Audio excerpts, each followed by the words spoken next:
On your financial journey, there are so many different steps you have to take, and it doesn't matter if you are an excellent budgeter or if you're a beginner budgeter or if you're somebody who doesn't want to see a budget. There is a very crucial step that I feel every single person must take, and that's setting goals. Setting goals is very crucial to you achieving the financial stability you desire and deserve. Let's talk about it.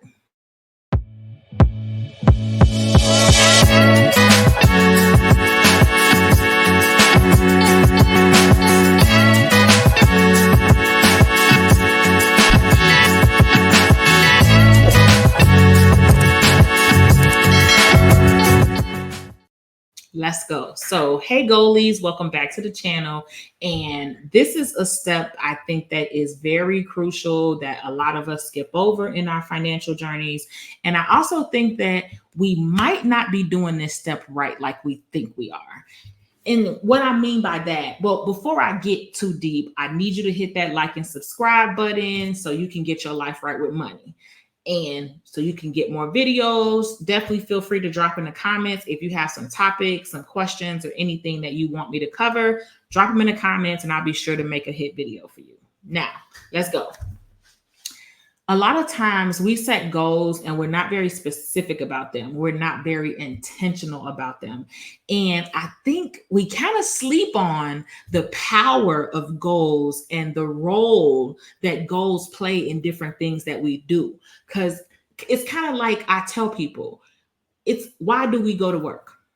Just asking yourself, like, why do you go to work? Why is it? Like, it's not called fiesta. You know what I mean? It's called work. So it's not something that the typical person is like super excited or they wake up in the morning to do. You go because of the money. You go because you're trying to get more money. But why are you trying to get more money? What is it that you seek? What is it that you're trying to do? So that's the kind of process you have to go through when you're setting your goals, because it's not about the money. It's not about being rich and wealthy. Like a lot of people say they want to be rich. A lot of people say, oh, I want to be wealthy or I want to be a millionaire, blah, blah, blah, blah. But in reality, we all know it's a reason. So what is the reason you want to be rich? What is the reason you want to be wealthy? A lot of times it's because you want to spend more time with your family. You want to take more vacations. You want to travel the world and see the world. Maybe you don't want to have to get up and hit a clock. Maybe you don't want to have to go to work and have somebody else kind of control your time. These are the type of things that you have to get down to when you're setting financial goals, because it's not about the amount of money you're making. The only reason you need to know a set amount to make is because you need to know how much money you need to accomplish the goals that you have for yourself. And what all of those things I really just named boils down to is having freedom to control your time. And so, a lot of people have the conversations about achieving wealth and they want to be wealthy, but what does wealth mean to you? So for me, wealth means I can get up and I can go walk and I can spend time invested in myself without feeling like, oh, I'm going to be late for work. Oh my God, let me hurry up. I like to spend time and be able to take my time loving on me, because I don't play about this one here. And so it's important for me to be able to have that time with myself, to spend that time with myself without it being burdensome, without feeling guilty, without feel like I'm missing out on something, without feeling like I'm not where I'm supposed to be, so I'm hiding out and sneaking to do for myself. That's important to me. Traveling. I love to travel. I love to go around and go and hop from country to country, but baby, it's not free.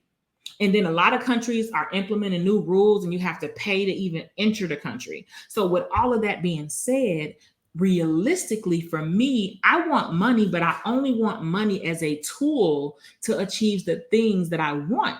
So with that being said, you have to explore that for yourself. And it's okay if you don't have those set goals right now. It's okay if you don't know what those things are, but it's important for you to start to have these real conversations with yourself, because you got to get your muse, your motivation, your why. That's what's going to hold you down through this financial journey. Because if somebody told you this was going to be easy and a cakewalk, baby, they lied to you, because it's not. This might be one of the hardest journeys that you ever been through, because the reality is, in order for you to have long sustainable success when it comes to your finances, we're not talking about financial diets, we're not talking about temporary fixes, we're not talking about band-aids, we're talking about you having success, long lasting sustainable success with your finances. It's going to take some work. It's going to take you finding out more about yourself, finding out your triggers, finding out what motivates you. Because realistically, a lot of the financial decisions that you make might not have anything to do with what's happening right now. It has to do with your experiences in life. It has to do with your upbringing, your traumas. There are so many different factors that play into why you do what you do. You're going to need to have those moments when you're frustrated and you want to give up and you're not understanding why this is not working. You're going to have to remember your why. And that's why it's important that you're going to have some very specific goals, and why it's very important to be clear with yourself on your goals.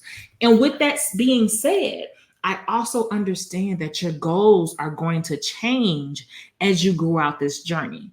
As you go throughout this journey, your goals will change. They might level up, they might get a little bit more strategic, because as you continue, you're going to become more educated and knowledgeable about the different financial topics. And you might find out different strategies or investment vehicles that maybe you didn't know existed before, but now you do. And when you know better, guess what? You're going to do better.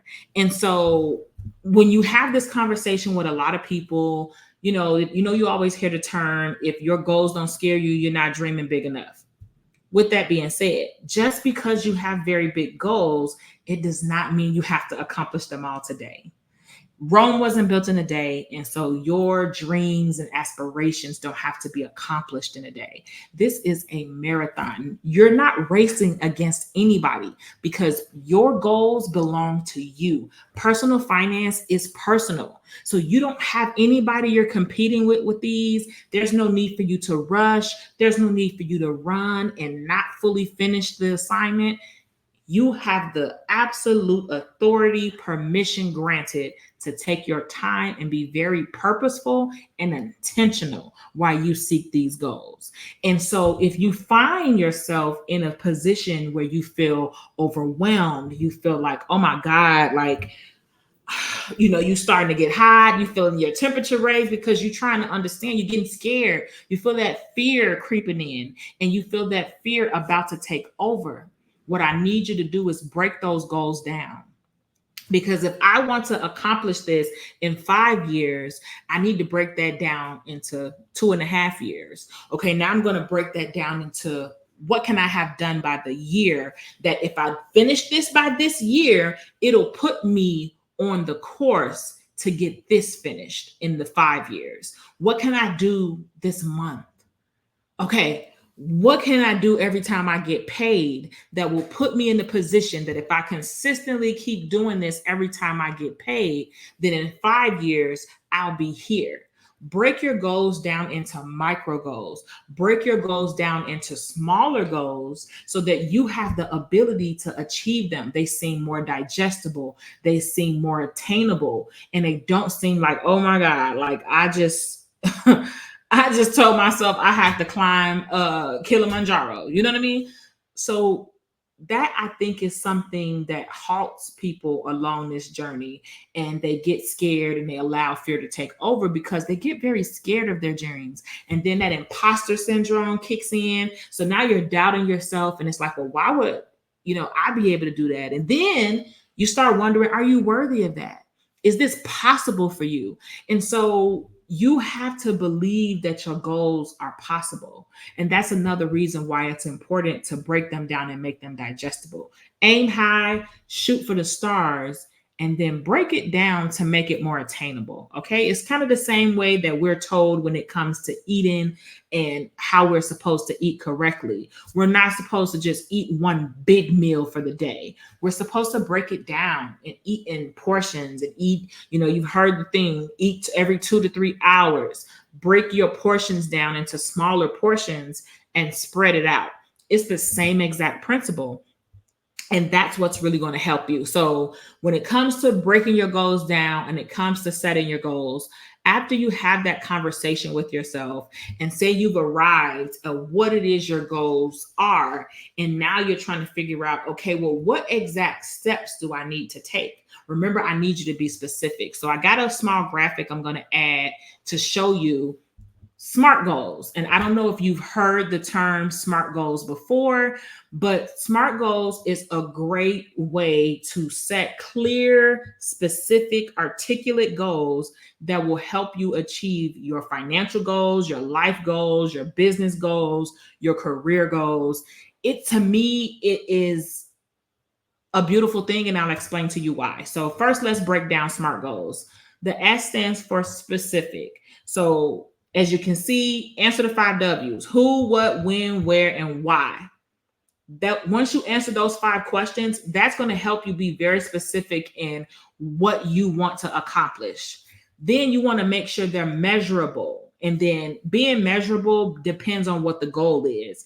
Obviously, if it's a financial goal, you want to measure, like, I want to save $5,000. You can easily measure that by seeing how much money you have saved on the way to $5,000. So you can say, like, oh, I only got to save $3,000 more dollars. Only got to save $2,000 more dollars. Those are metrics that you can use to monitor and measure your goal. Make sure they are achievable. So it is not realistic or achievable to say, I'm going to be a millionaire tomorrow. If I had something planned, I had a contract about to be signed or something, I could completely understand, y'all. But you have to make sure that it is something that it is achievable for you. The goal is it's meant to inspire you, okay? It's meant to motivate you. It's meant to encourage you and think about something that you want to accomplish, that you know you can accomplish. You know what I mean? Something attainable. If you don't currently possess something that will help you get this, or it's something that's impossible, then that's going to be a hindrance to your process. So you want to make sure whatever goal you're setting is something that you have the ability to achieve. You want to make sure it's relevant. It has to align. Now, this one right here talks specifically about companies, but I chose it because I like the special descriptions that it added at the bottom, and you just really applying those same principles to your life. So relevant, that goal has to be relevant to your ultimate goals. If I say I want to be a real estate investor, well, I'm going to have to buy houses to be a real estate investor. How many houses am I going to buy? How many years do I want to spend in between buying those houses? You know what I mean? Those are the type of questions I'm going to have to ask myself so I can set those goals. So a very relevant goal might be, I need to save this much money in reserves. I need to save this much for my down payment. I need to save this much for my closing cost. That will be a relevant goal. If my goal is to purchase a house and I say, oh, well, I need to get, I don't know, go buy 10 pairs of shoes. That's not relevant to me buying a house. So that's not a relevant goal that I'm going to put in there. I want to make sure my goals align with the ultimate place that I will end up at. And then lastly, you want to make sure it's time-based. And the reason why you want to make sure it's time-based, because sometimes we have to put a little pressure on ourselves and hold ourselves accountable. We just like we hold other people accountable, we can hold ourselves accountable, and we have to be honest and upfront, vulnerable in order to do those things, because it's very important. Timetables and having timetables associated with your goal lets you know how much progress you're making. It lets you know how much time I have left. If I said by next year, by December 31st, 2025, I'm going to save $1,000. And we're here now in September of 2024. I can break down exactly how much I need to save per month. I can break down how much I need to save per week, per paycheck, per day. And I can easily, when I get to, I don't know, March 2025, I can look at how much money I've saved and be able to understand exactly how much more I need, exactly how much more will be needed to achieve my goal. This helps me stay on track. This helps me stay motivated. When I look at this number and I see, oh, I need to pick up my step a little bit more. I need to go a little harder. I see I'm a little bit off track. Or I can look and see that I am on track and pat myself on the back like, okay, sis, look at you. Those are the reasons it's very important to have time-bound goals so that you can track your progress and you can make adjustments as your situation changes. And that's what I said. It's important to know that your goals can change. You can alter them just like your budget changes. The only thing that's constant is change. So don't think just because you set these goals, they're in stone and you have to feel like a failure because you don't achieve them. And that's something I definitely want to talk about because sometimes it's hard to stay motivated and focused while you're on this journey and you're working on your goals. So I want you to be mindful of this. If you make goals and your goals might be specific and you might follow that full acronym to the fullest, there still might be times where life is always going to be lifing. You cannot change Mother Nature. You can't change unexpected expenses or emergencies and things like that coming up. And so you have to be okay with the fact that sometimes you might not make a goal and understand that that's okay. You might have to be okay with the fact that you might be a little slow sometimes on your goal. It might be a process to get you to that first point of being motivated. Just because you set this goal today does not mean you're automatically going to be motivated tomorrow and now you're going to pump through it and go. Like, your own personality and characteristics all play a part in this. And so I need you to give yourself grace along this process. I need you to understand that just because you say you're going to have something done by 2025, you might do it before 2025. It might be in March 2026, but I need you to be okay with that. I need you to practice gratitude.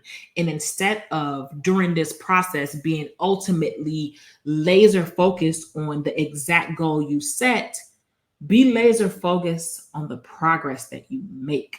Be laser focused on the things that you have already accomplished.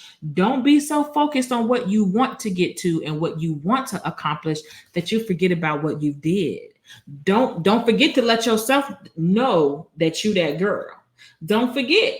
I'm telling you this on purpose because you're going to need this in that moment when you want to stay focused on your financial goals. And this can apply to life. Like, this does not only have to apply to goals. And then another thing, lastly, I'll say, if you want to stay focused on your goals, create a vision board. You can put it on your computer screen, your cell phone screen. You can hang a vision board up in your bedroom. You could put it on your ceiling. You could put it on your mirror in your bathroom. Make sure it's something visible that you see regularly so that you can consistently remind yourself, because that's what's going to help you stay focused. That's what's going to help you stay motivated and remind you, because you're still going to have to live life. You still have to be out here being a professional juggler and multitasking and being and doing all the things. So this is what's going to help you continue to invest in yourself and be very focused on your goals. Once again, I'm going to ask you, make sure you go ahead, hit that like and subscribe button, and I'll catch you on the next video.